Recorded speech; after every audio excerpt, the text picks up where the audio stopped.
This is Wolf Spirit Radio.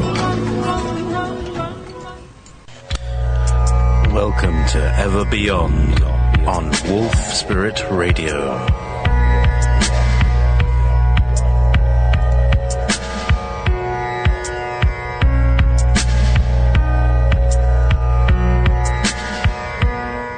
Be prepared to leave your belief systems behind as we go beyond teachers, beyond gurus, beyond duality, ever beyond, beyond, beyond, beyond.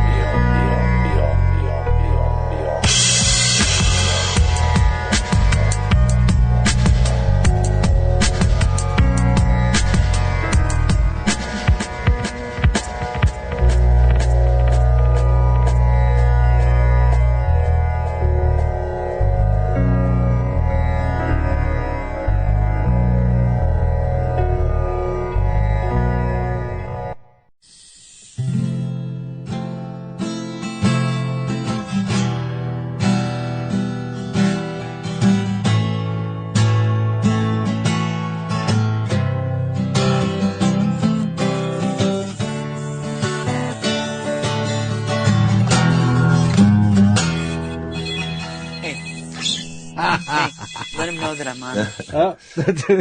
Oh, the phones are ringing. Rebecca, you killed it! I didn't mean to kill it. I was in my groove. I'm sorry. Maybe I just need to go back to bed and start my day all over again. Huh? Welcome to Ever Beyond. It's already gotten out of hand. I don't know where it's going to go. It's going to be good, I think. It's going to be a good one. Greetings. This is the 2nd of December, 2012. And, already things have gone very, very strange today, but in a good way. You know, it's a good strange. It's a new weird. It's a new normal. It's the way of the future. It's the reconstruction of the past, and it's the ever-present now. Here we are in the ever-present now with, tonight, my very special guest, William Stillings, and my very lovely co-host and fellow host and co-host occasionally, Rebecca Jernigan. So, welcome to you both. Welcome, Rebecca. Hello, thank you. And thank you. Will, how are you doing, mate? I'm doing good. Hanging back in the background. No, we don't want you to hang back in the background. We want you to talk about stuff. We got some interesting topics that we were talking about earlier. So so here we are in the middle of the final month of the final year of the Mayan calendar. We've got eclipses coming out of our ears. We've got conjunctions and alignments and galactic ribbons and galactic waves and filaments and kind of unannounced eclipses. You go back in 2008, 2007, or 2008 for the astrology, but there isn't any mention of eclipses on certain days like we're experiencing. I've been wondering about this. Yes, and they certainly didn't announce the the 4 blue moons that we had last year in a single month. You know, you have a full moon, then the second one's a blue moon, and the unprecedented, almost impossible in physics. In fact, impossible in physics, unless the Earth had been moved. We had 4 blue moons, and that was announced, and it didn't seem to be predicted or expected. That's right, 4 blue moons and 5 Friday the 13th or something, isn't it? Something weird. I think last year we had 5 Friday the 13th, you know. And we wonder why we're all so... That's right. How's that for, articulating? It's like having another normal politician like Ron Paul in office or something. Yeah, that would be nice, it wouldn't it? Doesn't happen. Well, it happens on the good timeline, doesn't it? You know, that does. On the good timeline we have Basiago. So, Will, from what you understand about the timelines, I mean, we've heard Bill Wood talk about them, Bill Brockbrader. We've heard people in Project Camelot and talking about that stuff. You are a real life, real time traveler, explorer, government fellow who does some sorts of things that you can't talk about, and obviously, people will be hurt and damaged if you do. So we totally respect that. Can you tell us a little bit about what these timelines are about from your perspective? Well, doing as good as I could, possibly, or as much as I could. We make the best of what we can, and some timelines are real or in our linear that we see consciously.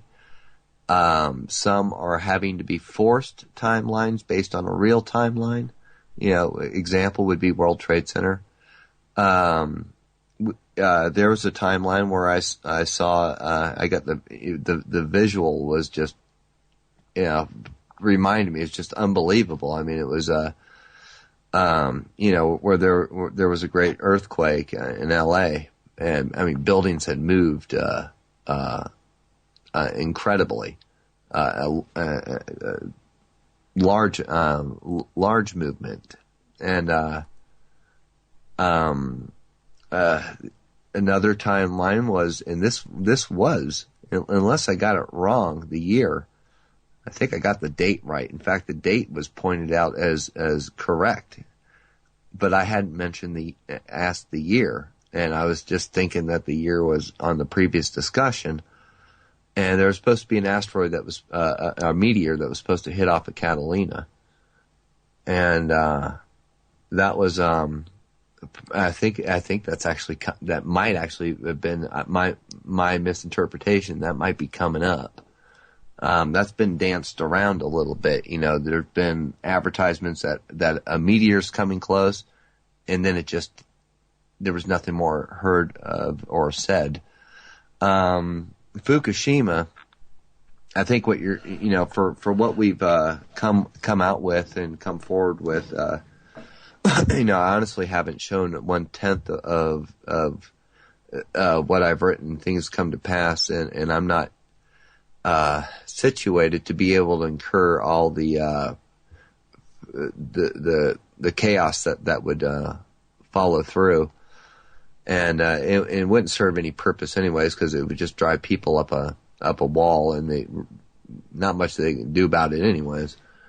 But Fukushima, as you all know, is held as an example. I wrote about 4 years ago because I basically read about it when I was 4 years, and so it's just another thing chalked up on the wall, and I was going through large emotional issues, with people having health problems and just really concerned about a lot of things, and having a need to find out what could be helped, and for those that could be helped, that aren't self-destructive and cause their own problems. You can only work with certain people. I mean, really. Find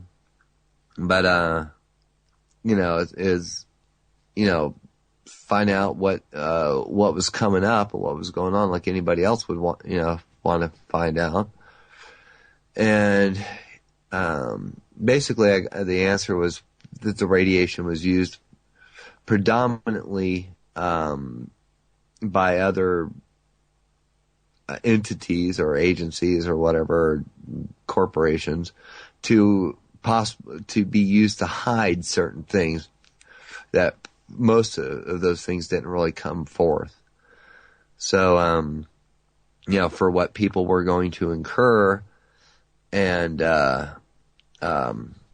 underground bases, other means were found to shake those things apart.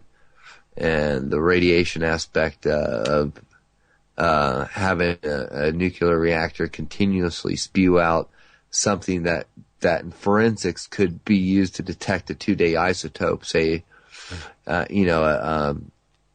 plugging protons into an element and doing a nuclear type release yield, and disguising that 2-day isotope for having a reactor going off in the world would be pretty effective, and it is pretty effective. Location-wise, and not the most viable. It actually geographically should have been a little closer. But great thinking in industry. But that's pretty much it. It's certain things are in place to disguise certain other things, and I think we can hold Fukushima as an example.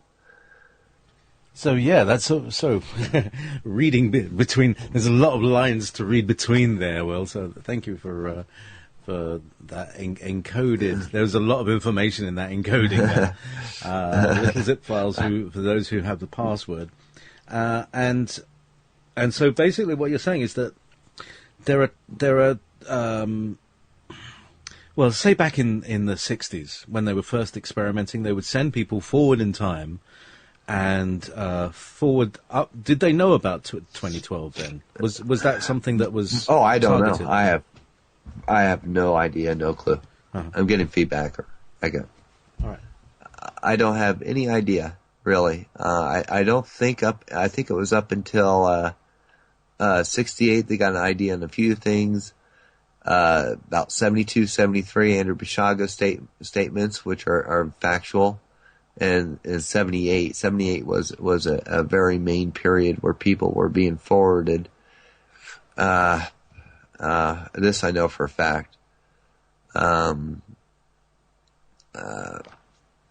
was just, those were key points, key areas, of intel and gathering information as to things coming up. Andrew's testimony was that he was shown, World Trade Center happening was very real and factual. One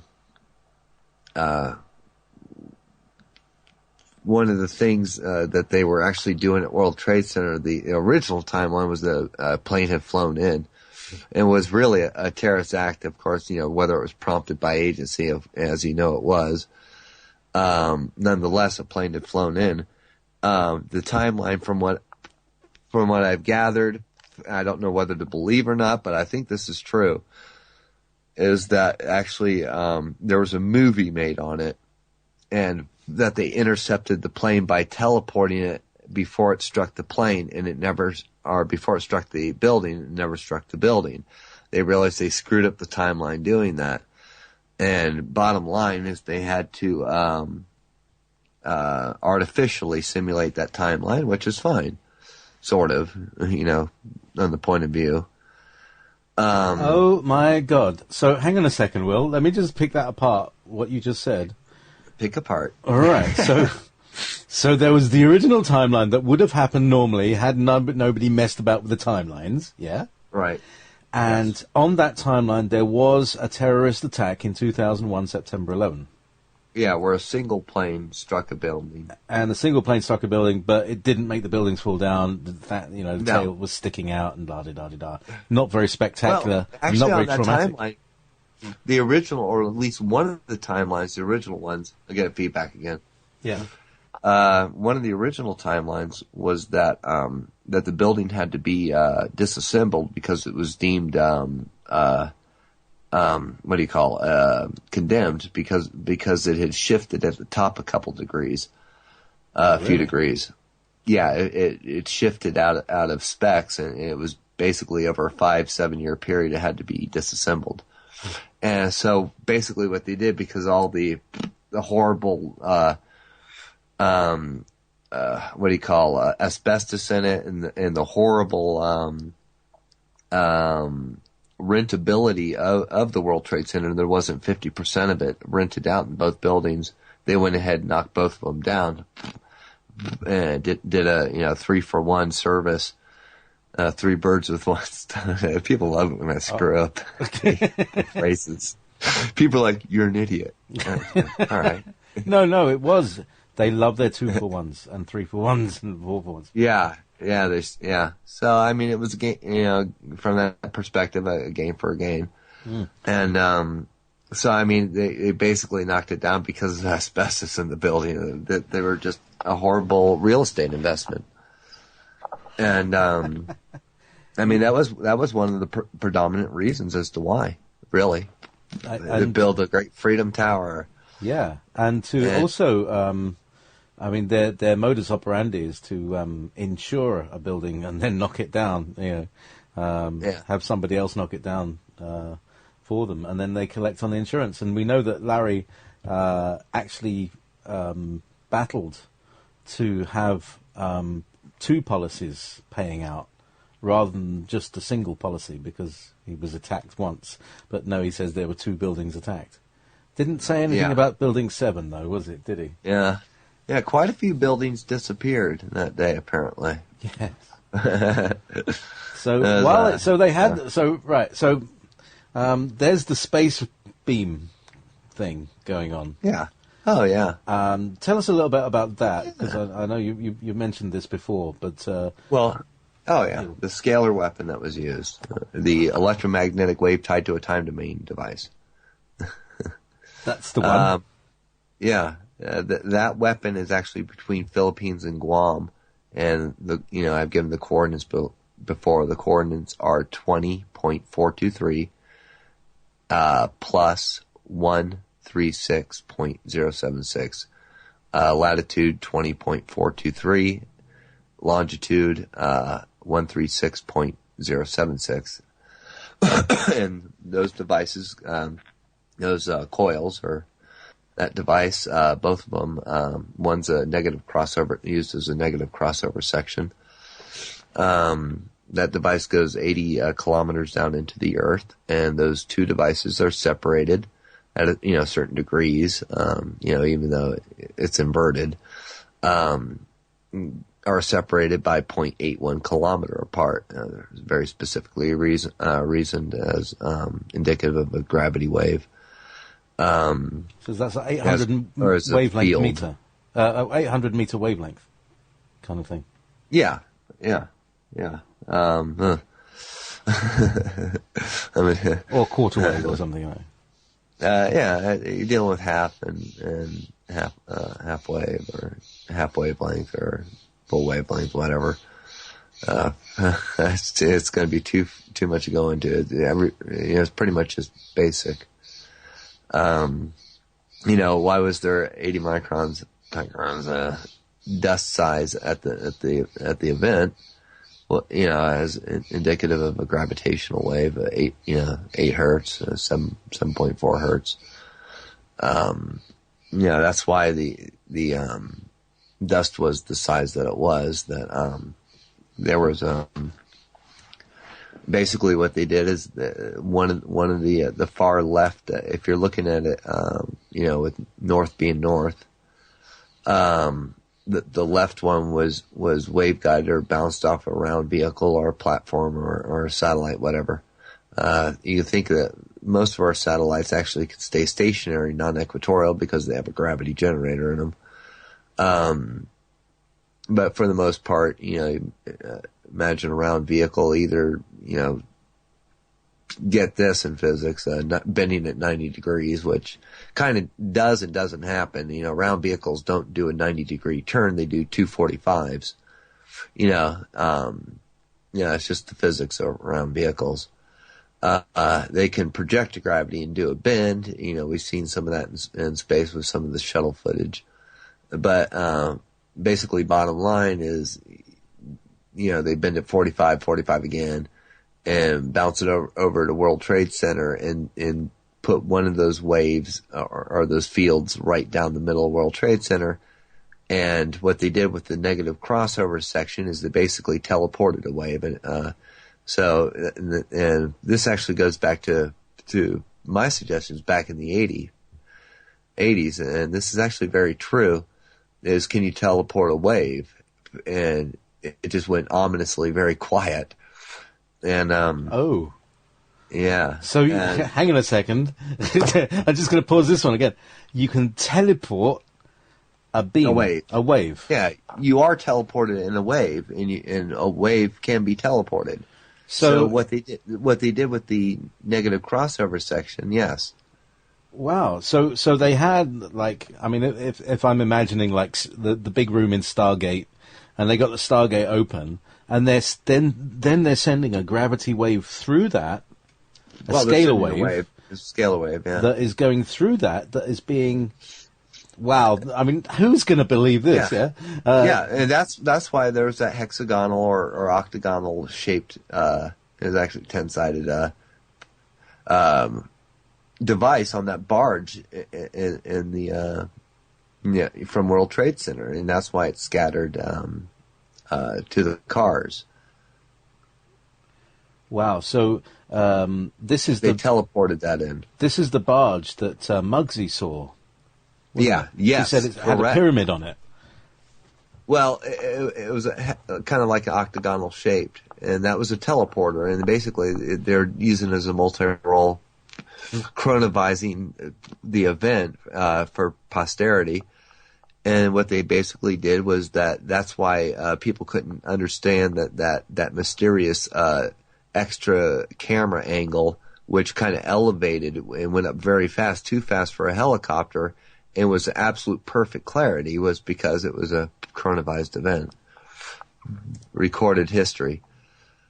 And it was also teleporting in the crossover, negative crossover section. So this is what Cheney was doing inside the Colorado mountain at the time. Possibly. Could we say that? just to kind of... We can certainly theorize that somewhere, whether it was in bed, on the toilet, or in the bathtub, or there. Yeah, I would say so. I would think so. Right about that time, he was in one of those three places at the time. Yeah, he could have been sleeping. He could have been in the bathroom, or he could have been controlling the greatest scam in history. So.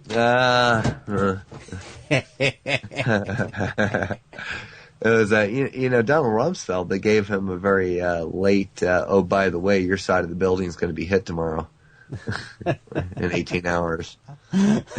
And he can understand why they left the Air Force on that side to be welcomed to the Pentagon. And, you can understand why the Air Force dedicated that little monument in front of the Navy Annex building that looks like a hand with a net to catch any stray missiles.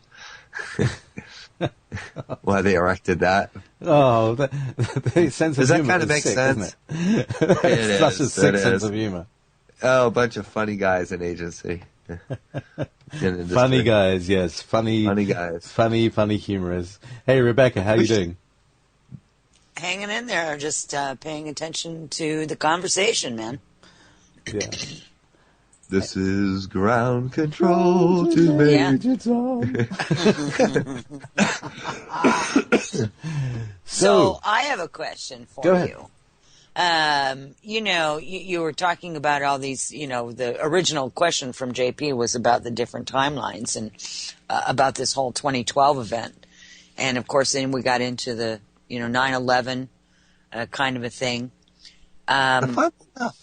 Yeah. Anyway, one of the things that I was looking at was when you were talking about the different timelines, what is their, I guess you want to say, what is the ultimate goal, or if you can even talk about it in regards to whatever they're trying to create, or what timeline that we're all going to, or they're going to try to get us all to experience in regards to the 21st of December. And the second follow-up question here is, has anyone looked in the middle of June, around the June time frame of 2013? I'm not going to answer that. No. Oh, for Christ's sakes, are you kidding me, dude? No. I'm kidding. Sorry. Oh, wow. Like, what a setup. Come on, spill the beans. Well, April is an interesting day. Sometime right around that period, it becomes a swimming pool back east. A little bit, yeah, it's supposed to be. They were actually we have pictures, and they were actually moving the Capitol building, the whole right side of it, slabs of marble, were being going about 3 miles an hour, going 3, 4, 5 miles an hour by train out to Oklahoma, and this was validated. And I discovered this back in 2005. Somebody in 2006 went out there and took pictures. They were on a business trip, and took pictures of the. I said, "I'm telling you, it's plywood mocked up to be to look like marble." And he took pictures and videoed and everything. He said, "You're very much right. It is." So what are they doing? They were like revamping. The whole backside was gone. You could even see it on Google Earth, but they wouldn't quite give you the angle. You could see the inside from the backside a little bit. And they're basically carting it out to Oklahoma for the new Washington D.C. And they're going to move the Washington Monument. They had to put it off because it's cracked. And they're going to move out the White House. And there's just been, and I talked about this on my site. This is one of the things that I talked about. That's timestamped and documented 2006, that they were relocating. Andrew Basiago is very much right, of course. Whether that timeline's been altered, and the idiots that do that are just, it's like, what can you say? That's them doing that. Boy, they'll just use up everything, and everybody. It's a politician being useless once again. But nonetheless, they're moved it out to Oklahoma, and we just saw in the Jesse Ventura conspiracy theory about, wow, what's going on over in the Ozarks. Yeah, it's in my backwoods, baby. Let's talk about that.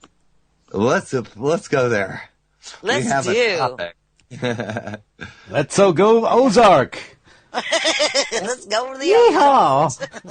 Yeah, you have quite a few tunnels and caves, and you have fortified 78,000 square feet, hardened houses. I mean, that's bigger than the White House at 57,000 square feet. Yeah, you have all sorts of things happen over in that area.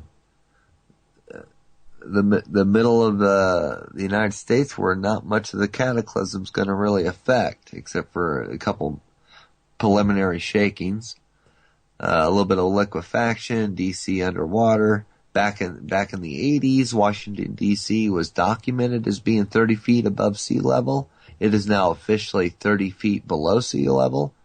How that kind of ground movement happened, but apparently it did. Something sank pretty straight, I guess. People can look this up. That's factual. What's going on in the Ozarks? They're moving a lot of stuff out there. Let me share with you some of the experiences, because I'm not too far from there. At least as the crow flies, I'm not too far from where they're talking about. Close enough to where, activity can certainly, be touched upon pretty easily on an energetic level, so to speak. And I get a lot of moments, and I do mean a lot of moments, where it literally feels like there is shifting going on underneath my feet. What people don't know about the Ozarks and that area all around it is that these cave systems, some of them are natural, a lot of them are not anymore. They go everywhere. I mean, they go everywhere in this area. They were naturally occurring. And again, they've utilized what was naturally occurring to accentuate that which they have created. You can feel it. You can feel the movement. You can hear the activity. It's astounding. It's astounding. Now, is it for the general public? Can they know? But when you're tapped into those subtleties, I'm telling you, they're there. And I looked at that. I didn't realize that that was going on, that building that was being built there, until I watched that show. I heard all the reports about all of the retired military. They were moving in that general area into the Ozarks, Missouri, et cetera, and so forth. That was, that's been pretty well known. I was not aware of the structure that they're building. And what concerns me the most is that it's how it's fortified. That really, really doesn't set well with me. That just kind of set me on edge, big time. And the fact, I think it's a deliberate distraction. I think it's like, hey, look here, and I think it's kind of intentional. Very much could be. So, if not, I mean, it's very interesting what they implied that what could be possibly under it in those locations where they're.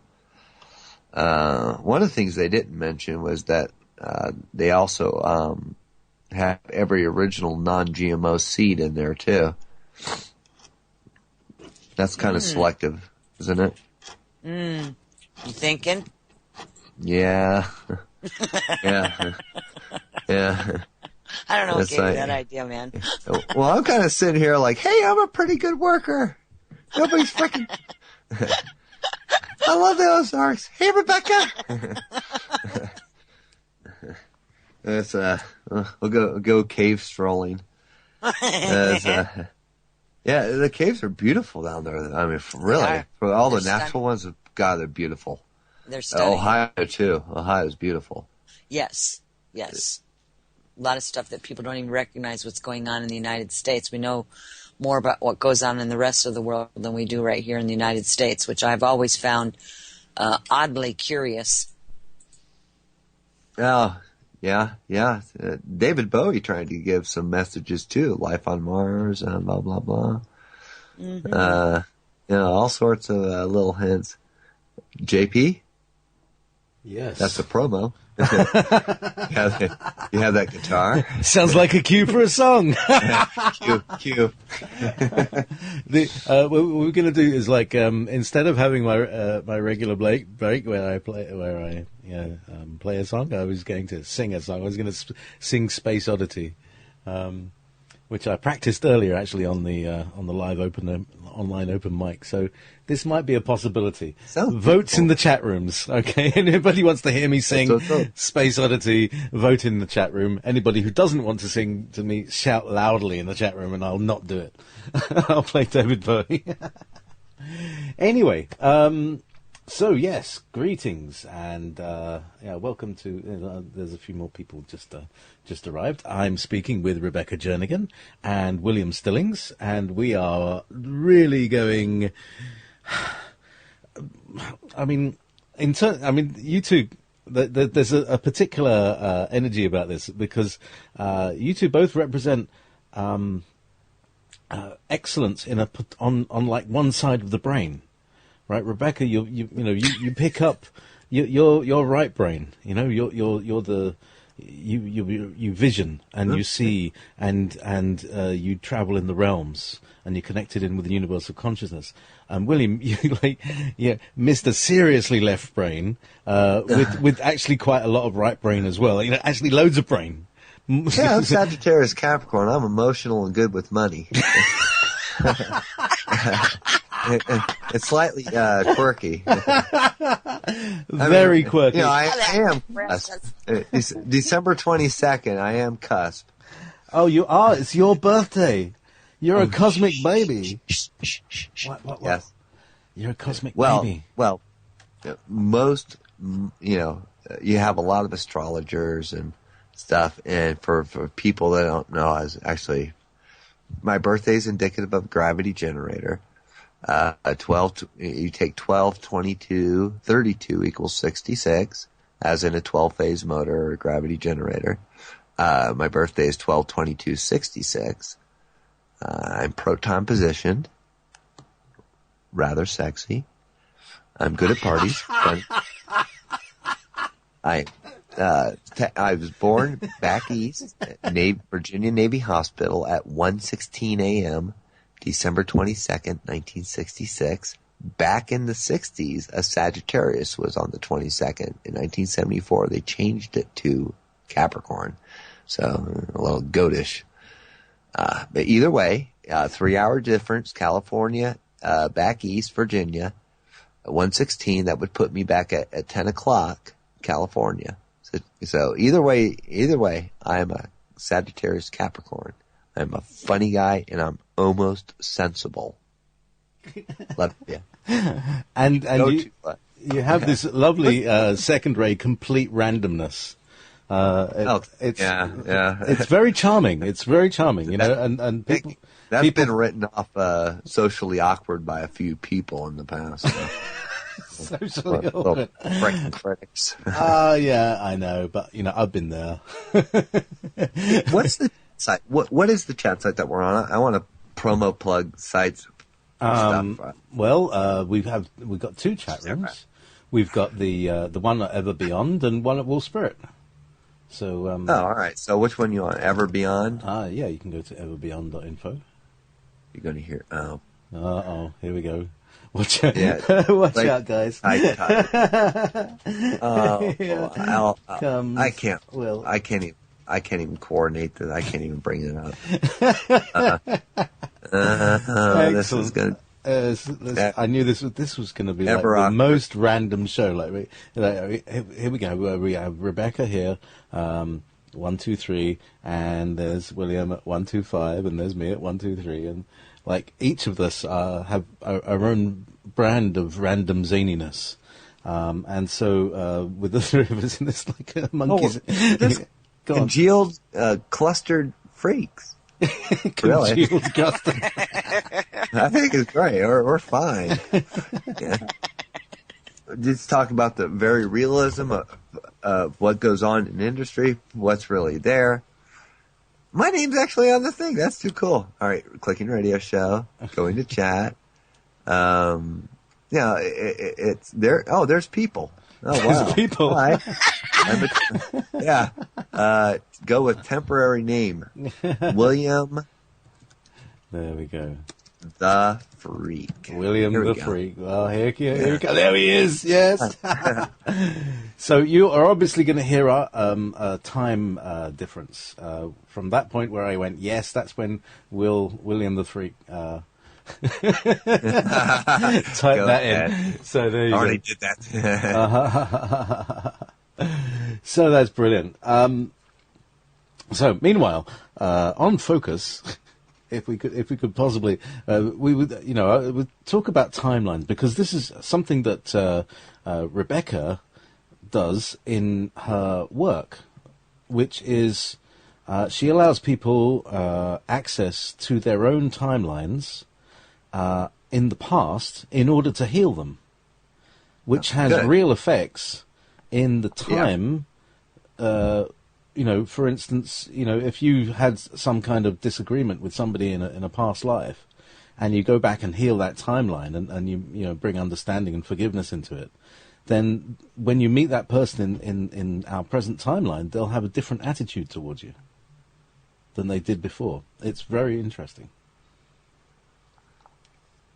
Wow. So sorry.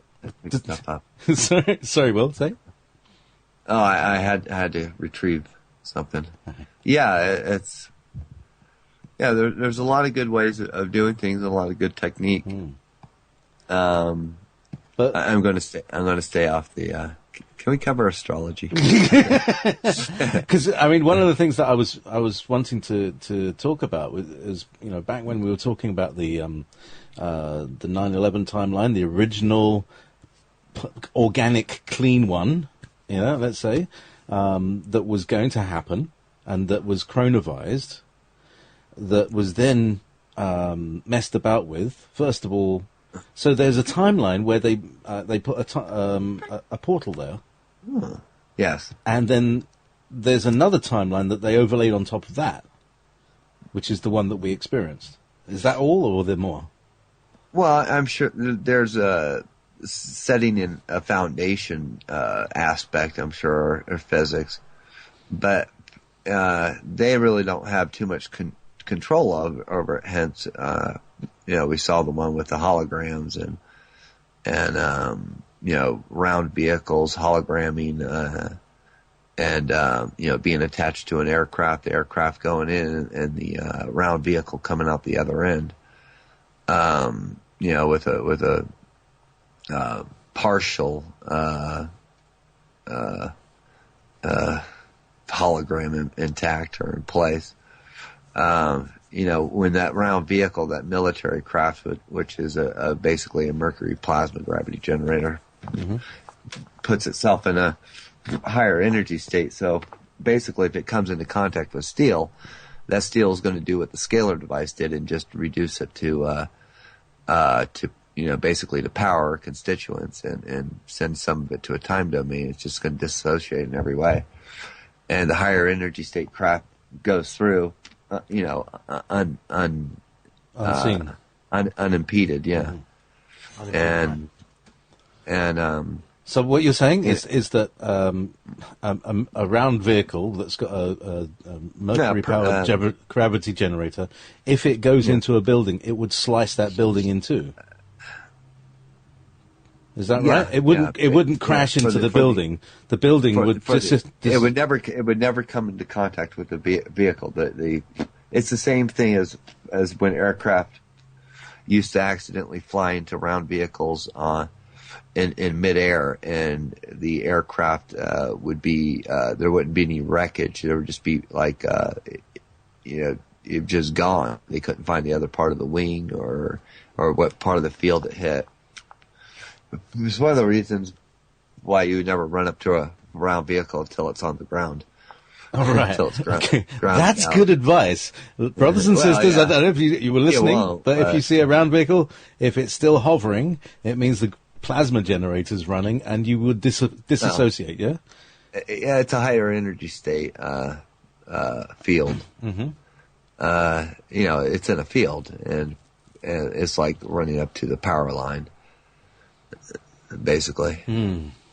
Yeah, so worse than toast, worse than burnt toast, worse than smoke blackened crispy, more like powder. Almost like, very much. Almost like Ken Clark's political career. I don't know who Kim Clark is. Oh, Ken Clark, yeah.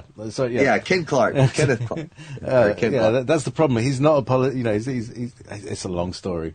It's a long story. Brothers and sisters, ask who Kenneth Clark is. Investigate Kenneth Clark. Who would you compare him to for, say, somebody in the United States? Oh, at least Rummy or Donald. Donald Rumsfeld or Donald Trump or Dick Cheney. He's one of those. He's really kind of up there with the. They're there, but they're not really there. Yeah, he's called a minister without portfolio. So anyway, do listen in to my guest on the 11th. Thank you for that prompt and a segue there. My guest on the 11th of December, whose name is Ben Fellows. That's Fellows with W-E-S at the end. Check out him, the Ben Fellows Show, and we're going to be talking about that sort of thing, because he was there when he was 15, secretly filming it. Oh, I love it. Anyway. Wow. We'll check into the show to hear that. Meanwhile, we are a listener-donated station. This is Wolf Spirit Radio, so do, if you can, go to wolfspiritradio.com and click the listener donation button and drop some spare coins or PayPal credits into the box. Thank you very much for that. I'd also like to announce Rebecca Jernigan's summit. It's not the summer, it's unless you're in Australia, of course. And I've got a special promotion for that. Where did I put it? Oh dear. There we go. There we go. Here we go. Hi, this is Rebecca Jernigan. Join me and an impressive speaker list for the online summit live event December 29th from noon to 3:30 p.m. Central Time. Celestial Blue Star, David of Octurus, Norma Hollis, Guy Red Owl, and Wendy Kennedy. We will talk about the magic of life and its limitless possibilities, the new levels of the wavering effects that affects many people.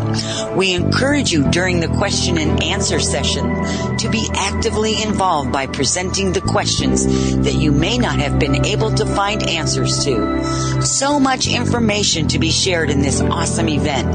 So log on to journeyswithrebecca.com and click on the classes and events tab for full details and how to register for this unique event.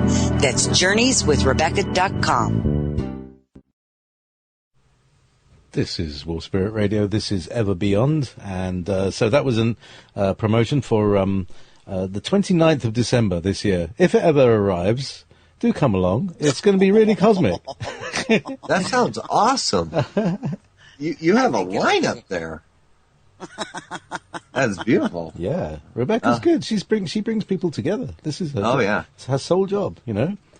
And you're doing your soul job as well. You're sharing your wisdom and your knowledge that has been distilled in the crucible of your lifetime.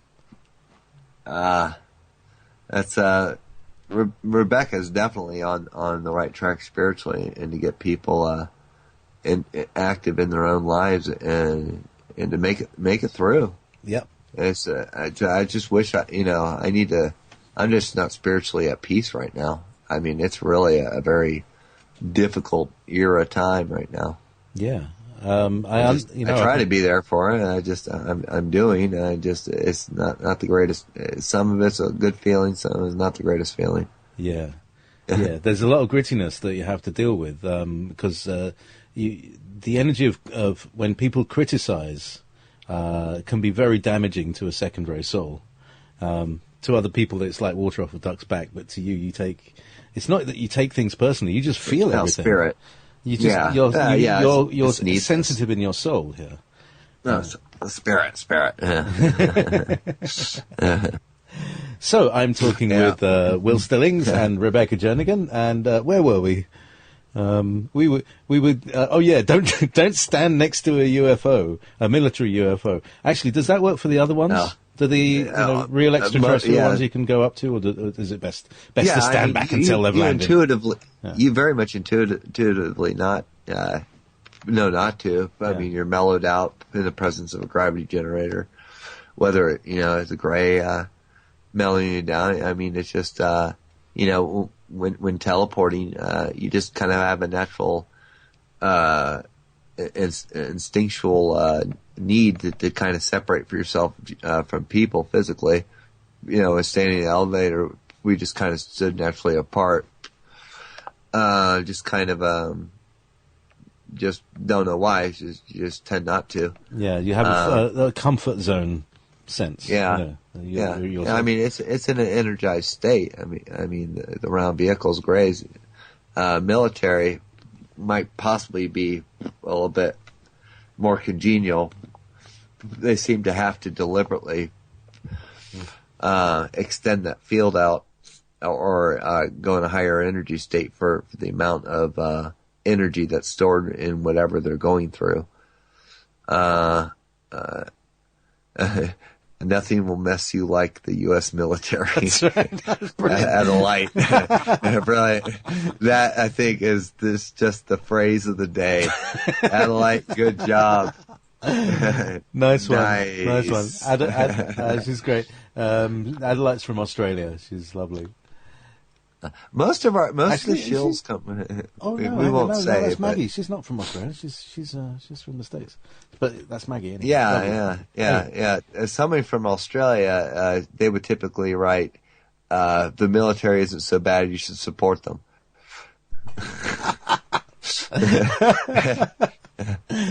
Yeah. All right. Well, meanwhile, there's a question: does the teleporter have certain psychological effects?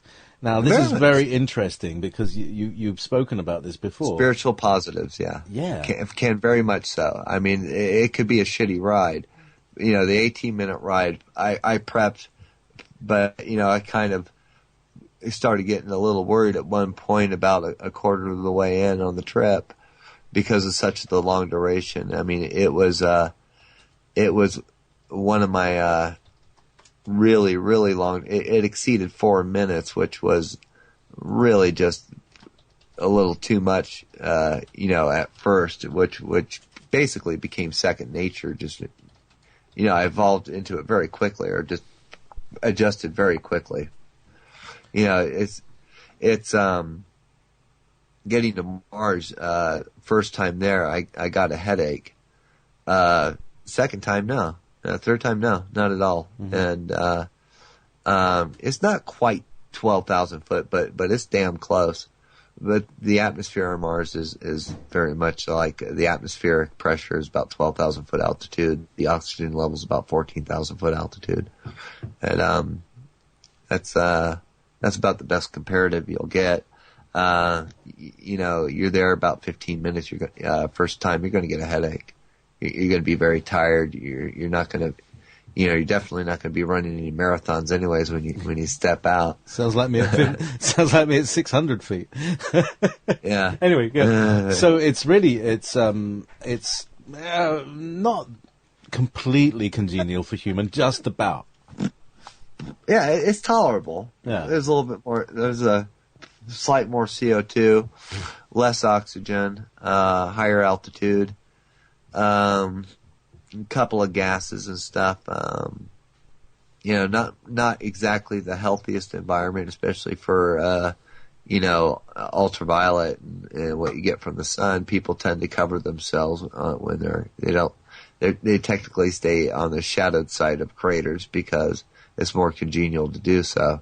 All right. So is it the less you light, get an the instant better, tan, or is it Nah. like UVC It's that kills all the bacteria in your skin? It's a little bit worse than here. If you were out for 3/4 of the day, you'd probably you would get like sun sickness, even if you were covered to some degree. You had your arms, face exposed, legs maybe. You'd probably get sun sick 3/4 of a day in. You'd be doing a little bit of too much vitamin D3 in your system. It would feel something, kind of something close to that. Mm-hmm. And, it's a very spiritual, uplifting, very, reminder to the body where it's at, kind of very uplifting, very healthy, actually. Whether the act of teleporting is healthy or not, but the presence of the gravity generator and spiritually uplifting, you have to be pretty much spiritually uplifted to really do. Really? So, this is a very interesting avenue because, basically, you're talking about like what our contemporaries, light workers, call doing the work. Doing like a karmic cleanse. You cleanse. You have to cleanse all your fears and all of those sort of things. And you're saying that by teleporting, you kind of leave some of that behind you. Those negative things won't traverse through. So what happened to Dick Cheney? Is he just negative to start with? That's a good point. He's fearlessly negative. That's incredible. He probably knows of and hasn't done too much. Short distance, sure. I don't know. Yeah. It is, quarter-second trips, no problem. All right. So but it's an interesting concept that could people be cleansed in this way? By certainly, yeah. Could we be prepared for a mass transition by going through one of these first? Experience, people get experience of teleporting. Very much a positive. Very good. Very hopeful. Isn't that an interesting concept? When can you sign up? When can you sign up for it? You see, it's not available to the general public. Well, that's what we're trying trying to do is by telling people about teleporting and get the good people involved, not the self-destructive types, but get people aware of it. I mean, it's just a very good idea if people certainly to experience.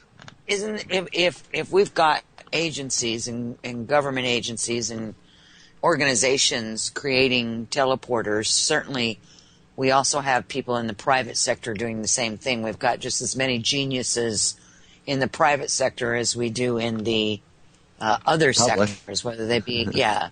And so, like my hand's raised.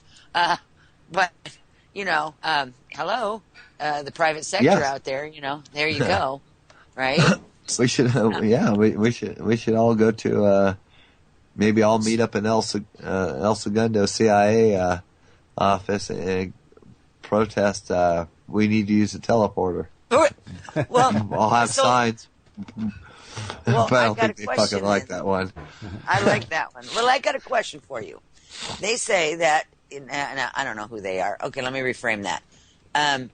There has been some study done that the actual lineup in the galactic center that's happening on December 21st, 22nd, depending on whose calendar you're looking at and who you're really talking to, that there will be a short period of time where the bulk of the energy, as it were, that's being emitted through this lineup is like from the way that these articles are written, it's like a chemical reaction, so to speak, in regards to where everything sits in time-space, and it creates this signal, for the lack of a better way of saying it, that bombards the Earth, and that is supposed to assist in the and it sounds much like what you're talking about, that it's supposed to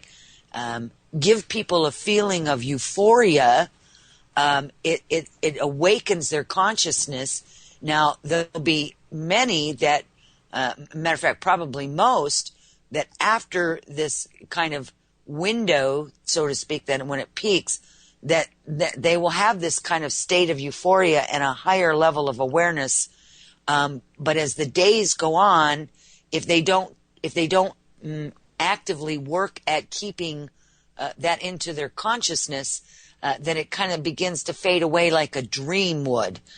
So they don't actually begin to own it. It's just like this passing beautiful effect, and they don't realize that they have to grab a hold of it.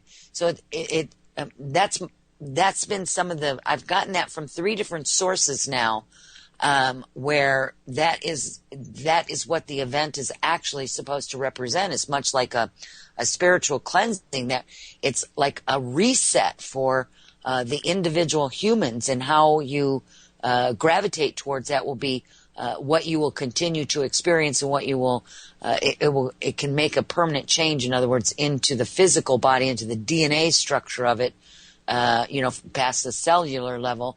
And for others, it's just going to be kind of like this, wonderful, beautiful event that eventually fades away from their memory as they go back to, quote unquote, their regular life. Do you know of anything like that? Have you heard anything like that, William?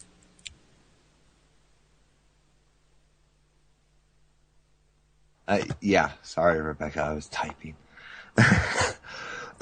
Yeah. Very much so. There's a lot of things with that, and all. A lot of things play a part in our experiences and everything. Oh boy. The PC's hiccuping. Well, are you still there? Yeah. Will, good. so we do you want to take a break? And I'll sing you a song. Lend me your ears. All right. Okay. So nobody's complained, right? So you asked for it.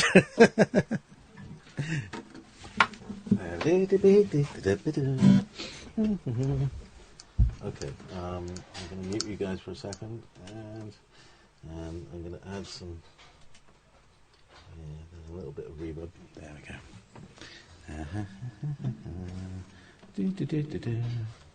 Thank you very much. Here's a song for William. I've never done this before for people. Oh, well, on the show anyway. But I like it, and it's random, and it's zany, and well, you asked for it.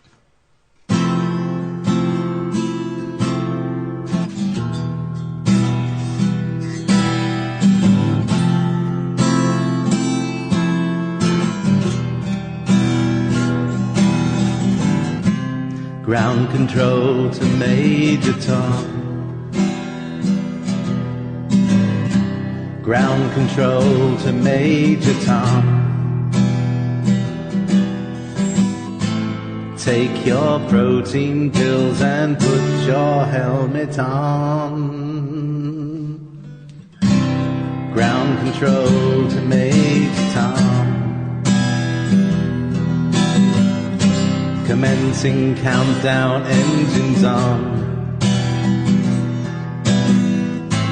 Check ignition and may God's love be with you.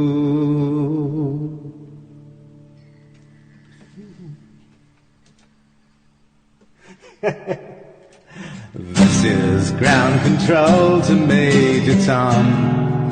You've really made the grade. And the papers want to know whose shirts you wear. Now it's time to leave the capsule if you dare. This is Major Tom to ground control. I'm stepping through the door, and I'm floating in a most peculiar way. And the stars look very different today. For here am I sitting in a tin can, far above the world. Planet Earth is blue, and there's nothing I can do. All right, you can join in on the claps now.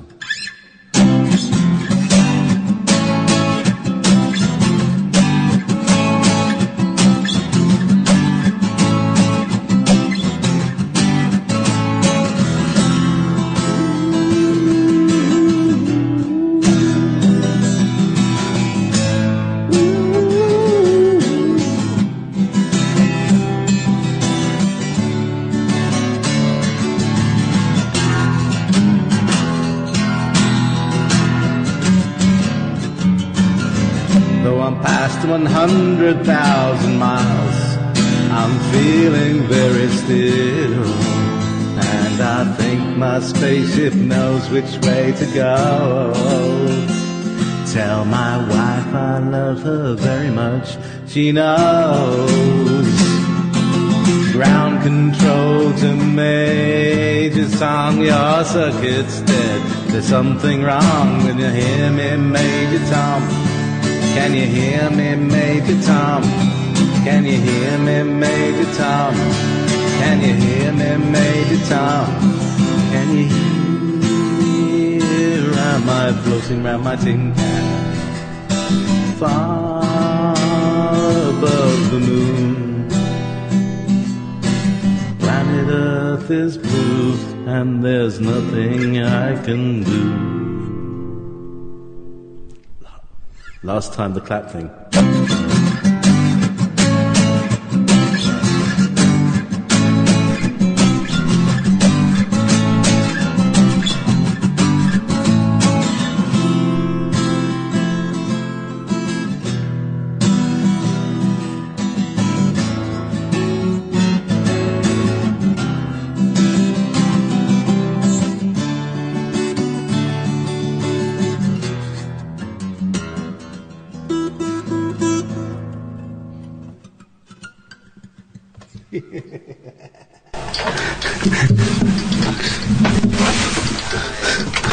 There you go.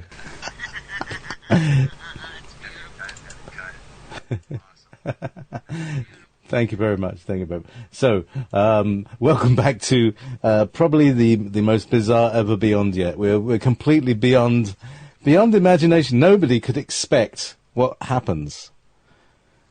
What's going to happen? No, I mean, who would have expected me to sing a song like that? Hey, yeah. Anyway, so look, there you posted your 10-sided your portal there. Mm. Yeah, give people an idea of what was on out of Mars. It's a time travel equipped teleporter. That's basically it's being utilized as a multi-role recording the event. Has it got a webcam in it? Like a high definition web, and can it? So This is footage actually I took. yeah. And you can hear Williams mention in the first 5 seconds of the audio. Yeah, it's very quiet. Yeah. And that was putting question aside of this ultimate question. That was uploaded in January 2009, the year before I got reunited with David Mashaga. All right. So that these are, I mean, you poor man, you've led a life that's kind of out of time. Like you spent one summer in a place where you were older than, and To be, I never realized how tall I was, and my dad urged me to get off to camp for a couple of months. And one of the kids said that he hadn't seen me much, but when we talked last week, to help him whatever it was he asked in the garage a week prior, and I was off at camp, so we were getting some activity, and I was forwarded, and at 2 different ways or 3 different ways. There's memory, but I'm just not quite sure on the years and dates. It's just bizarre, is all. Input. Oh, hold on, JP. no. Sorry, I fixed it. It was me because I'd muted you during the song at that point. Who wouldn't mute me, sir? I always got a lot of people like if I was starting trying to do comedy night. Is generally I would hear, "Would you please just sit down? Would you please just shut up? Would you please just shut the fuck up? You're not funny. You're not funny, William." So, what's your percentage on? We have a co-host here, Thomas. I think you met Thomas Hughes, and we call him 50-50 because 50% of the time he's funny, and 50% of the time you just wish you had him on the mute. Yeah, dead air time. Yeah. Dead air would be better. Yeah. Yeah. Do you have a cricket wave file or sample there? Yeah. Yeah, very good. That's a good idea. I should get one of those. I hear silence. Oh, Hey, Harkin. James Harkin could maybe go ahead and send $5 to the Edison man PayPal. James Harkin, he's a very nice man. He makes websites for people who otherwise can't do them for themselves, and so it's very good. There we go. Yes. Sorry about that. Yeah, I had Will muted. And you were talking, I heard you, but nobody else did, and nobody else will on the archive. They've... and Rebecca heard you. So it must have been important. So we're going back. All right. We're going back. So that's right. You were talking about your teleport that you'd placed into the chat room. That's what you're talking about. Yeah, that was actually... a whole lot of jumping around, skipping around, but I pretty much say it that basically teleported in the 80s to around 2000, 2001, 2002, out to Alice Springs. That's the tarmac at Area or Papoose or Area 51 or whatever, and that was that's a time travel equipped teleporter. It's not letting me play it. Can people play that? I mean, they can download that there from the chat room there. Well, it's not doing it for me. It's like blocked or something. All right. Well, it's okay because that'll probably take up your bandwidth and ruin your perfect audio. Is there good audio? Your audio has been absolutely pristine all night. It's just my end that I've been, I forgot to turn your mic up. Anyway. So there's a whole lot of me like blabbering on, and then I'm speaking to silence, and you can probably just about hear it through the edge of my headphones. Oh, you're coming in loud and clear. Oh yeah, Rebecca's loud and clear. Yeah, it's just lovely. So and this is the best reception we've had with your Skype ever. So oh wow, we're very pleased. You've arrived. Did a number on it, William. You have arrived finally in the collective. No more cheesy. So what are you doing on here? Can you all hear me? Yeah. Yeah. No, it's like horrible. Audio before. It wasn't great, but it was the best I had to work with. Yeah. So, meanwhile, we were, there was the timeline, and that's where I was getting to, because what I was talking about, or what I was thinking about when you were talking about in the first hour, about when we had the original organic timeline, the one that would have happened, and then there was a timeline that they created where did they teleport this thing into the future, or was it like a thought form, or was this chronovized? How? What can you talk about that? There's been a multitude of variations that were attempted, done, or whatever, and some have to be put in place for contingency and stuff. But one of the timelines that I was very specifically on, and I think this is just the footage was pulled, but the very day that 9/11 happened, there was remember that story, the FBI guy who just happened to be on vacation outside the FBI building or whatever, near or in the area, World Trade Center, and filmed the first plane going in from right beneath the World Trade Center, and that footage was actually there, and I recorded it. I still have the videotape, and thinking of retrieving it to play it, but his story was that he was on vacation. Do you remember this? This is an almost legendary first plane video. 4. Was it? Yeah, first plane video. It wasn't the firefighters video. It was underneath the World Trade Center, right ground level, right next to it. And he just happened to be on vacation, just happened to be in that location. I just happened to have a video cam. It just happened to be pointing up at the World Trade Center when the plane came in. And that footage all disappeared. That was either Channel 9, Channel 4, or Channel 11, but I recorded it. Wow, yes, Nick seems to remember that. Nonetheless, I recorded it, and I still have the footage. So there wasn't all the truths going on. And that story was pulled, or that timeline was altered, but I rewatched it about 5 days later before going off to work. Hard and seek. Yes, I actually. It wasn't me that the cam that I used was actually. Now get this, I did the trip in 1980s. The cam was actually a Sharper Image product before they quit. And is Sharper Image a company name? Yeah, and that was a 5 megapixel 1 gig cam that kind of looked like an elongated perfume bottle. And what year? The original. It was actually a 2008 camera. It's a 2008 camera. And yeah. How did they get pictures of it? I did. I was carrying. I'm not going. I've said it before, but right now is not a good time to say it because this is what they're listening for. All right. Okay. I'm serious. Because you're talking about people are chasing people through time. Well, they could be, couldn't they? Quite a few times. You could have several agencies using this technology, chasing each other through time and trying to prevent things from happening. Because that's within the realms of possibility, isn't it? Just keep people from dicking stuff up. To keep it, basically stuff that. Yeah, because this is where I'm getting to. Go ahead. Yeah, but stuff that we did was preserving and letting people being able to build and, not let those assholes out there try to take apart and stuff or screw things up.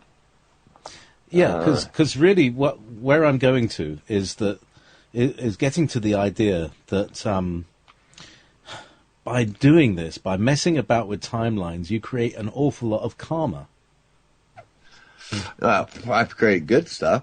They can create that for themselves. I don't care about that. That's all them. The stuff I was doing was for good reasons and good things. So, were you Nick, part of a group that was doing good things? Part of a lot of good people in the world. Nick, that was the video that I took and did back in the 80s. And that video has been messed with, seriously. In fact, the audio of the guy making a comment after I talked, they've taken the audio and they reversed it and they inserted it at the end of the footage. So that you can actually see it gray that they've kind of edited out, but not completely, which was very nice of them. Yeah, if you freeze the frames just before it goes into dust. Yeah, it kind of reveals or portrays the grays doing an effect of gravity bending light to where you can't see the gray, and then the gray is visible, and you can see the gray crouched to the left side of the teleporter and jumps forward as I'm going through, and he kind of stands in front before the threshold, and I very much remember that and realized. About 5 months after telling Andy, I realized that or a little bit longer than that the gray was actually right before the threshold because there's no way that we could have stopped, and I did stop. My feet stopped. There's no way I could have been in the teleporter doing that. And it was right before the threshold because you're right up on it, and the camera had been hardened to be able to be in that field. Otherwise, the batteries would have drained. It would have been shut off. So. You were attempting to film the journey. I'm not going to say specifically. Yeah, okay. Sorry. That's okay. That's okay. I understand, because this is, serious. I'm not this is serious as time travel, bugging stuff. I'm just, yeah. I'm not comfortable with the time and era and me being, them collecting when they try to collect information. It's like, I've said it before, people can, go into your previous shows and hear what was said. Oh yeah. There's plenty of information if you just search for files. William Stillings on the Ever Beyond archives. You'll find if you can put the pieces together, you can build a time machine. Maybe, which takes us to all teleporters and time travel are inherently have to have a gravity generator in its makeup. They have to. It's a reference of time. Propagating a gravity wave propagates instantly and gives a conducive reference of time. And so what we're talking about is something that, like the world that we live in, according to... I read a book called The Source Field Investigations, and it was talking about gravity being the source. That is, the gravity is the source energy. It is the standing waves of gravity that creates our universe as we experience it. Is that right? Well, as we experience, yeah. It regulates lifespan, quality of life, all sorts of things. Phase of gravity, yeah. Very much so. And determines if you create elements in that regionally. And can you have frequencies in gravity? Or is gravity the result of frequency in electromagnetism? Gravity's not a frequency, but it does have a carrier wave to it. Yeah, that's the carrier wave. What's the carrier wave? 7.47 minus 0.01. 7.47. Not 783. Minus 0.01. I won't say the evil frickin' number. Anyways, don't bother me, JP. If people could go ahead and critique the audio and the teleporter bid, it's a lot of it has already from other people, video experts. They state that that whatever's there is real and is really there. I say, to present it, whether it's cardboard or whatever, it's physically there. That is a real teleporter. the lights aren't so much lights, but they are lights, and they energize at a certain angle that the teleporter functions a little bit more congenially. That is why those lights are there. It's more of like an energizing type thing. And not to make it look really cool, like a 1950s time machine. Yeah, it really isn't. It does look, It does look like actually it looks rather 70s, I have to say. It does, and that's why the 70s movies were depicted the way that they were, as cheesy, because some of the equipment does look kind of cheesy. It looks kind of... There are ray guns that look like kind of those ray guns from the 70s. Wow. And those are disassociators. They're freaking horrible. They're like really bad. And it's Tesla technology, and very good, but they can do a number. The tarmac is basically concrete. It's like polished concrete. The concrete was very, very thick. How can you tell how it's thick? By walking on it, it's very, very thick. It's like standing on rock. It was made to support some sort of weight, whatever drives on it or flies on it or whatever. It sounds like they've got a kind of a granite-like consistency. Yeah, when you're talking about that, I'm tuning into the feeling of it. It's like it's got a heavy gravity absorbent factor to it, like granite. Yeah. Well, don't they use granite in the pyramids for the same reason? Yeah, like it has it has a consistent density to it. Absolutely, very important. It was why specifically that it could be cut on shape, because it was its own makeup of a predictable or specific density to where it be able to be tuned, which is how they were able to cut them to a certain size for a very specific frequency that it is naturally tuned to based on size, that it could be lifted up with a device. If it was a little smaller or a little larger, the rock wouldn't pick up. And that's why they were cut to certain sizes. There were also some were cut on frequency in some pyramids, depending on the politics of the day, who talked to what round vehicle, whoever had whatever congeniality, the rocks were cut on frequency, which is why they're so perfect. But basically, the harder workers, they would chisel or cut, whatever, the rocks to a certain size, so that certain rock would have a certain mass to where it was naturally tuned to itself to be able to be picked up by a device in a certain type of way. In the way that Lead Skalnin did. Yeah, where 2 or 3 people would pick up a 97-ton rock. Nice. Or face cut, yeah. I'd like a bicycle like that. Or 37-ton. There are key factors, key things in there. 37 tons of it. So it's to do with the... Is that why, in the same principle that a larger planet has a larger gravity? Yeah, very much. Similar sort of principles? Yeah. It's like a quantum number. Does hold true, very much so. But also, a larger planet, you have, unless you phase that gravity to some way, it could, it would, technically would decrease your lifespan, but technically would, in certain ways, could also increase it. The Gray's planet is actually pretty big, but it doesn't necessarily mean the product of those physics. Our physics don't necessarily need to apply. Yeah, I mean, look at it from the aspect that we had 4 blue moons in a month. I mean, that's 5 full moons. Somebody altered something in the physics. If something moved, the Earth moved. Imagine 3 or 7 times. And we've seen, or actually, I personally observed the movement of the pole star. Yeah, because I'm right up north, and the skies are quite clear, and it gets dark a lot.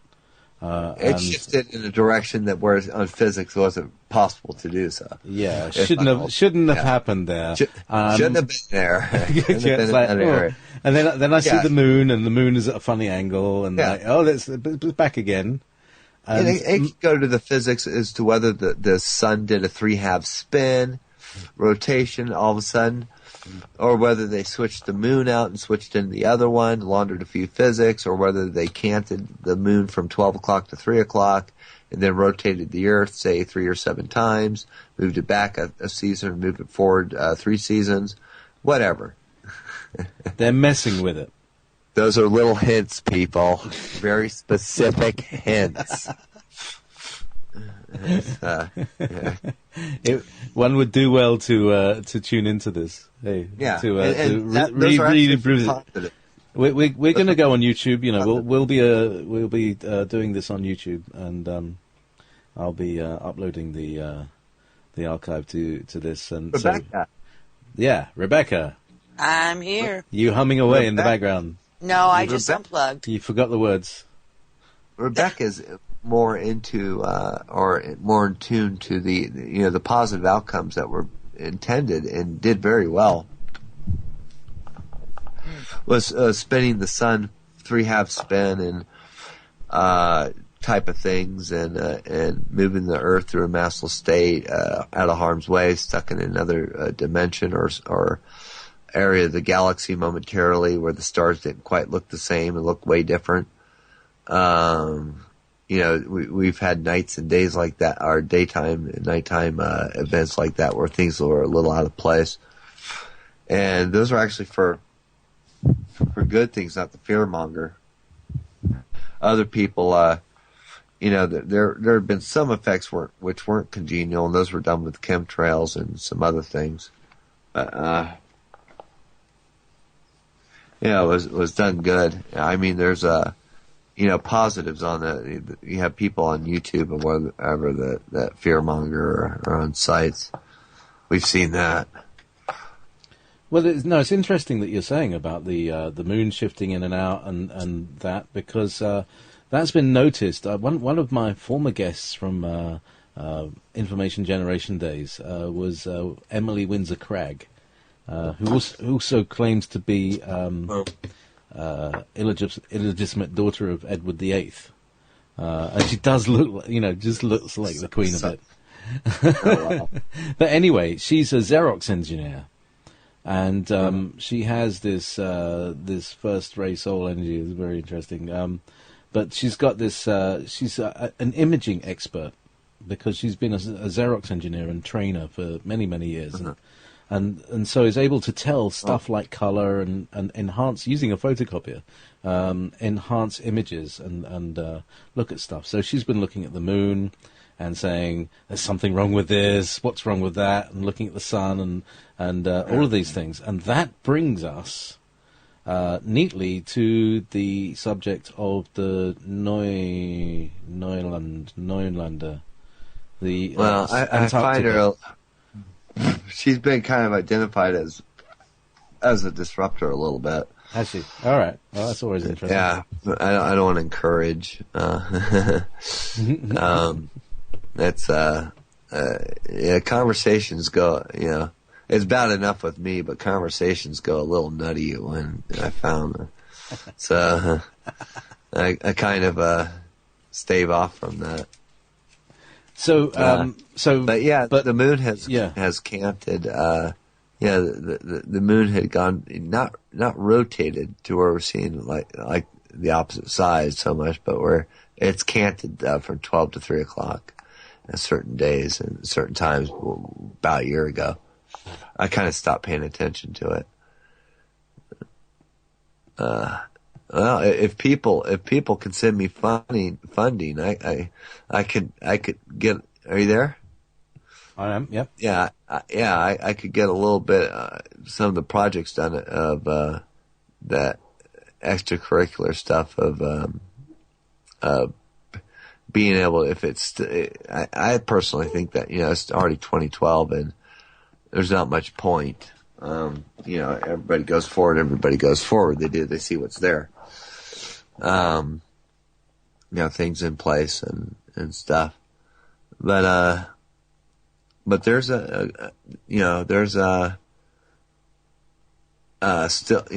things that I want to make, that require a little bit of copper and some other stuff. Could always raid an old a shopping mall that has been closed down, and get the wiring out of that. Well, I've And the piping? I stripped a few refrigerators apart. I bet. For coil windings and stuff. Yeah. And, Solenoids, washing machines for solenoids. Yeah. Lovely. Yeah. I need very long wave copper, of course, and it's just no other way to do it but to go out and buy it. Really. This I is have a tool and die and a press and stuff, but I'm not going to be able to make my own wire. It's just not going to happen. Yeah. I mean, it's not something you make at home, is it? Wire. You really have to have a big scale thing for it. Industry, yeah. You need quite a few tonnage that you just can't really buy. Yeah. So, but on the other hand, there is recyclable stuff that could be discovered if you find some buildings that might have been materials, sunk underwater or like crumbled. Or I got the actually aluminum for the aluminum disc for the Wallace motor. Basically scrap, and it took about 5 months to find a location, talk to somebody, but it was enough material that I had to do it about 3 times. But the third ones I made came out really excellent and worked. Nice. And they tuned in right distance apart.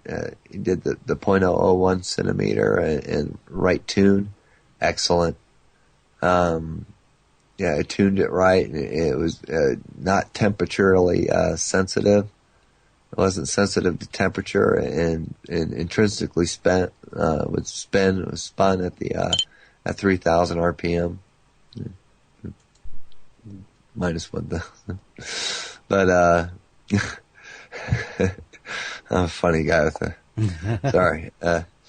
Around 2,000. So, I mean, it did very well, and did everything I needed to see, and it needs to be tuned to a platform, or else. Mm-hmm. And that all, that's needing some funding if there's any hopes of getting that stuff done. So here's the thing. It's not happening the way, right now with the market and everything. Yeah. Here's the thing, Will. There are a couple of guys who like you around. You're friends with them. John Hutchison. Yes. Who is an absolute frigging genius, right? He's one of today's Teslas, yeah? Oh, yes. He and he looks like Neil Young. I mean, that's what I like about him, really. Wonderful. Yes. I wish I could. I'd love to see him with an electric guitar, really, or on drums or something. But he's the guy who can get frequencies. He's got all these submarine oscillators and amplifiers, great big old valve systems that are still going to survive an EMP.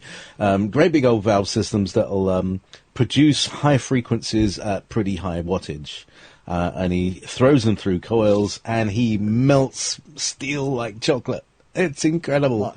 And it levitates, and these things are floating around his lab, and his lab, which is his house, which is like part of a little condo, and like I love it. Melt. Have you been there? Yeah. I've talked with him. I haven't seen the location where he's at right now. Apparently, he's just moved. Oh, by the way, I'm just about to move. And so, I'm also looking for funding to help me move because I'm so skint. And a very kind friend of mine has started a funding thing. You've got to get out there. Yeah, absolutely. So, any donations to my moving house to the new location fund, and getting broadband so I can continue running my part of Wool Spirit Radio and producing shows and everything like that. So. That being said, I'd like to bring Rebecca back in, and because she's got some questions that she's gathered from the chat room. All right, rock on. And presumably some of your own as well. Yeah, hello everyone, welcome back. Well, they can hear you now. Yeah. Yeah. Well, I keep myself on mute when I'm not talking. Anyway, so Brett, we got a couple questions here for you that came in. What do you think the 1937 Dropa stones were used for? Oh, very interesting. Very good question. Well, the Dropa stones were a gravity generator, like a John Searle SEG. They were an amalgamated mercury lithium-6 device with a bismuth dielectric ring to it. They were actually a very good 1222 3244 design motor that was actually a little bit more congenial and geometric stable in a repulsive gravity. If the disc or the round vehicle is floating, it would very much be subjected to the specific gravity or densities in the Earth. And going from rock over water, very easily a round vehicle can drop out of the sky over the density. It is pushing against the Earth. It is doing a repulsive gravity. And those Dropa stones were actually, instead of being cut or like machined, like the whole flat of the top of the motor and bottom, the Dropa stones were actually in a wave almost to bigger and smaller throughout the device. In the four rings that made up that SEG. And instead of being a quantum state 3412 design like the John Searle's SEG, neodymium SEG, this is actually a quantum state 1234 design. And the electrons would be in the center of the device, and is more conducive for utilizing electrons to stabilize in the air as well, using the kernel effect, or using the electrons to kind of lift off the ground, and typically that would be what that kind of device would be, so the device would not so much ground out, which it wouldn't really have a tendency, but very much could under certain circumstances. It would the design of it would be more subject to lightning strikes, and as I think 10,000 years back showed that it hit the ground for some reason, whether it grounded out momentarily and they didn't have enough time to charge back up as they get the rollers going. When they did, and they did hit the height of the energy wave, which would be say at 96 parts. One part out of so many parts would be a buildup of a height of the energy value of that device at any given time. That area or on the device went pyrophoric, and subsequently 716 stones were found in a cave in China back in 1937, and they were said to be 10,000 years old. What the public doesn't know is that they were actually the rollers of a gravity generator, and instead of having 8 discs per roller, they had 16. And they again were an amalgamated mercury lithium-6, which is why they were mining for lithium-6 out of Area 51, which is why the whole frickin' area is contaminated with mercury. And lithium-6 is very much needed and utilized for the gravity generators of that style. Am I not sexy? You're so sexy and sassy. Sexy and sassy, baby. We have an audience of sapiosexuals. It's all right. You're the pin-up for girls who like to think. Oh my God, it's I almost Gene Simmons out again and did the promo plug, but I won't do that. It's I actually have pieces of the actual Dropa stones, which people would say is impossible, which very much is. I mean, more or less the device, disappeared in China, and they have all those stones have never been seen again since China upheavaled and things were disappeared and were destroyed and blah blah blah. I actually have, and strangely enough, instead of 4 layers, all 5 layers of the device. It was given to me, basically broken up in a plastic Ziploc bag, by a friend of my father's coworker, who was, I believe, dismissed or something. I don't know the history of it as to his. I'm not going to recite the work history my father didn't know about until after the fact, and that was given to me some period of time in the 80s. Not going to specify when. And he gave that to me, and he says, "Your father will know what that is. You get to keep those." And those are, or he basically said, those are for you. And, there's a greenish kind of aspect to the bismuth part. The bismuth part is actually almost like a concrete, almost like a compacted powderized concrete. It's greenish, and is the dielectric, part of the device.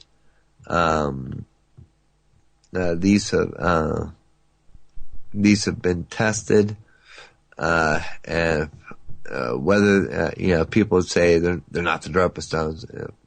They are from a 12-phase motor, and they have been given to me and described as being the Dropa stones. Your father knows that is. He's reading the book. My father read the book on the. I think they had him read the book on that. Prepped me for. Well, I had gotten some information on.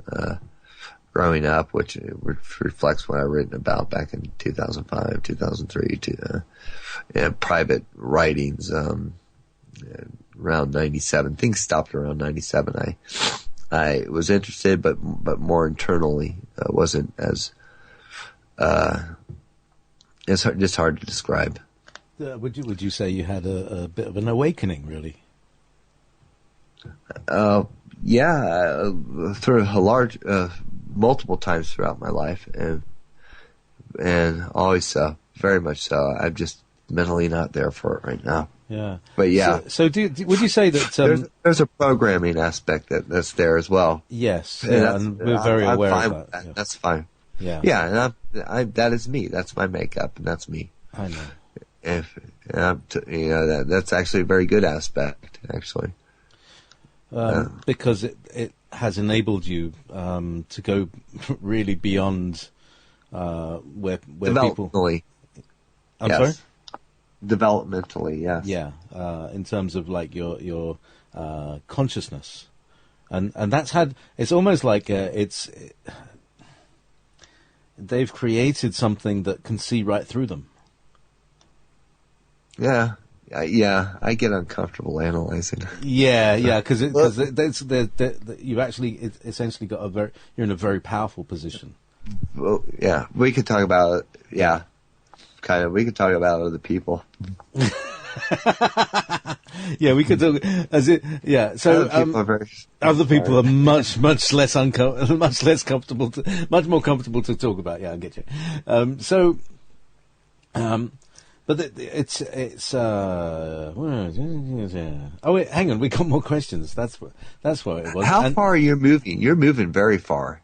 I mean, you're moving a couple 100 miles, aren't you? No, sir, 12 miles. Oh, I didn't mean for you to. All right. No, beautiful place. It's beautiful. Mm. Yeah, no, it's a very ideal situation there. Yeah, and it's a lovely little cottage in the middle of the Scottish Highlands, possibly within sight of the Moray Firth, but a little bit above it, thankfully. I just hope not. A jar of instant, a conversation with William, a few sandbags, everything will be fine. I'm good for cutting up wood. Yeah, there's lots of wood. Oh, by the way, one of our listeners, Dale, is a user of copper in interesting projects. He makes these copper headbands as designed by the character from the Hollow Earth called Zara. Yes, his name is. He's actually William Woodard, Billy Fay Woodard. Yeah, he's actually part of a film that's being done right now that I'm in. All right. Wow. Yeah, that's interesting. So that's where he gets his copper. Have you tried one of his headbands? No, but basically, oscillator rotor principle, very, very sensible, very correct. Gold, copper oscillator, both are odd numbered elements, 29, 79. Mm-hmm. And the center either a crystal or, that would basically function as a rotor. And it utilizes the person as a rotor. Actually, very good. Very realistic. There's a go on. Yeah. No, go ahead. Because you got this crystal at the front, and then you've got the copper, you've got these gold or silver coin, and then you've got the copper headband, and then you've got the skull.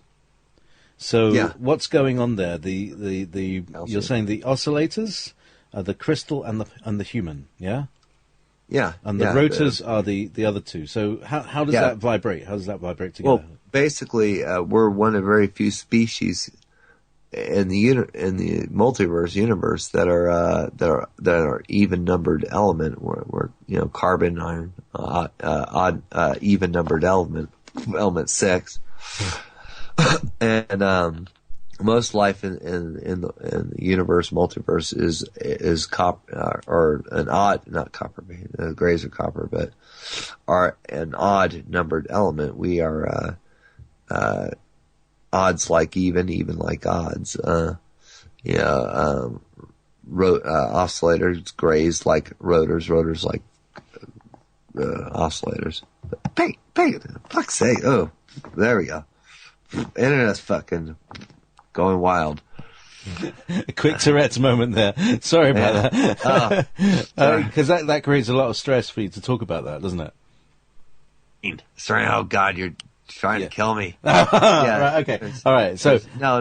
The whole browser just started flipping up and down, up and down, up and down. Right. It was like I think it's inundated right now. Getting but yeah, it's I'm gonna reset because oh good God, I can't even think at this point. All right. But, so let the browser settle down a minute, and so we're looking at the copper headband of Zora. So we did have the question that you did the Dropa stones. That was a brilliant answer. Thank you very much for that. Wow, thank you. Here's another question, Rebecca. Do you want to read that one? Sure. Do you know of any augmented individuals that can create teleportation? Define augmented. It's not my question. I can't. Moi. And you could send to PayPal, Will the Edison man. I'm very privy on time travel equipped teleporters. Not the time travel aspect, but it is all a time travel technology. I feel that if anyone has a good chance in the public world to build it, I could at least get halfway. But I certainly couldn't get halfway unless I had the Will the Edison man. No. Yeah, we want the Stillings Corporation. That's right. No. They make teleport devices in 2024. How about that? That's a nice aim for you. You still be around? You'd be well mature by then. Actually, yeah. So Stillings Corporation, and that's what you see when you walk into the teleport. You see Stillings on the side. You know, that's. Actually, maybe for the older style machines, it might be for like a safety feature to keep the idiot from running backwards. Did you or stopping? Yeah, I mean there were elements in the production of these equipments that you had an influence and you came up with different ideas and new ideas for them, didn't you? Yeah, one of them translated to World Trade Center, I believe. Oh, that doesn't help, does it? I can only suspect that Fukushima might have had some very low-key traits that actually came from me or translated from me. Or at least some of my input, nothing even close to all of me, There are a lot of incredible, capable building equipment people out there. I mean, our idea, think tank. But you're off the wall. You're off the wall enough to come up with some really hot stuff, eh? Pretty intuitive or genius in that area. Always have been. Back in the 80s was very slow, but when I had key moments, I had key moments. I had some very big key moments that were basically shut the garage door. I kind of got the very momentary shut the fuck up while we go through this. You have to quiet down. We have to talk the other way and stuff. And it was very interesting. It had its moments. And do you have a continuous conversation with that other side of yourself? Yeah, I mean, as long as I'm not being asked about me, I tell people, I warn people. Conversation ends if we talk about me. It's just, for reasons and also other reasons that I physically just can't do it. Yeah. It's too difficult. It limits the conversation, and it makes it not doable. If I'm logged in here so freaking much that I can't even post things. So we're about 7 minutes away from the end of the show.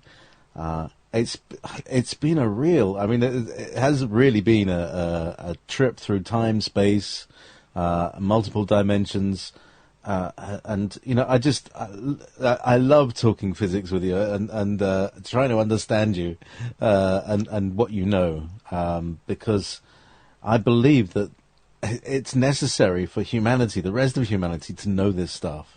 Yeah. It's like as if in the 1700s an important truth was written out of history from that point onwards. And we've been working on this half-truth until we come to the day. There are people who hold these secrets. And it's harming humanity for those secrets to be kept secret. Yeah. People can go travel. People can travel. The means are there to do. Not OPEC. It's not, as my father would say, it's not. No. Chevron, even though it's a good company made by us, agency company, but us, yeah. And you can see the parallels there.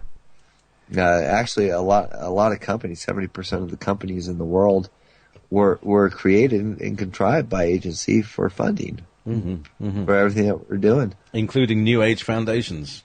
We might, yeah. I mean. A very explosive developmental experience. Corporations, companies, Google. Why did the head of DARPA, Regina Dugan, go to Google people? Does that just give affirmation what everyone's been saying, that Google is CIA? She is agency. She is agency with me in class, and we're all agency. Agency. Company, people. Company man. We're one shop, always shop. Oh, do you know about the shop? Have you ever heard about the CIA shop? Well, that's just people. It's been glorified in movies like Firestarter, which is actually very conducive and very synonymous with me to some degree. It kind of it's done in the 80s kind of melodrama thing, but we were shop, we were people, we were the creators of things, but but there's been locations from time to time where, do you want to lay down on this? Do you want to try this out? it just kind of, sure, yeah. have those moments after the fact to where you might have to go to the hospital. Oh God! And smoke back in Christie, yeah. So, there's been moments where I thought I was damaged, months down the road. Oh God! That were not fun. No. And it was so there's a lot of my father, the babysitter, which is awesome. He's awesome. He babysat me quite a bit. Made sure that there weren't other moments like that, and heroically, I mean, really. Mm-hmm. So, and, he kind of looked after you. Is he still around? Yeah. Oh, yeah. Always. And there's there have been moments in those buildings that were said to be a doctor's office, and hospitals that didn't look anything close to a doctor's office or a hospital. It's agency doctors. They're a little heavy-handed and not too competent. It's a whole different experience with doctors in that area. A checkup is you're not immediately dying. Go away. He was talking about augmentations like lab-grown faceted crystals implemented subdermally into acupressure points of the body. That type of augment. Oh, all right. Enhancers. So basically, they're sticking crystals on acupressure points. It goes to the same tune. Implants, mostly on the left side of the body. Unless they're military, they might be center or off center. They might be on the right side of the body to enhance, not really giving a crap about how you emotionally behave. You mean a dog implant? No jokes, Rebecca. I'm doing fine.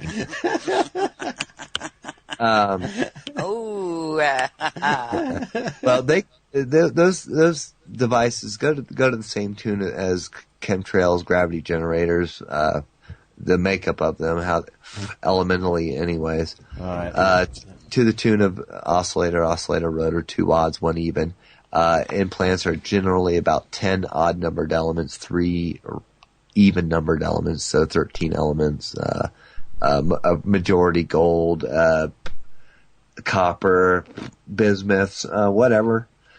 They are a device, and they're a wave action. They're a living device. Thank you. As we William Stillings, Brett Stillings, whoever you are, whoever you're going to be, and whoever you've been, and whoever you are in other parallel dimensions that might not be slightly synced with today's date, whichever one you are in this day, thank you very much. No, officer, it is all right for me to be naked in the building. What are you talking about? And Rebecca, yes, thank you for holding the space here and holding the sanity together in this kind of cube of partial insanity and zaniness. It's been interesting from my end. I bet. I have, wow, yeah, so thank you. Great questions. Those are great questions. Thank you very much. JourneysWithRebecca.com. Will the Edison Man on MySpace. Check that. Blog out. Check the dates. Good night, everybody. This has been Ever Beyond the Beyond, Beyond the Beyond.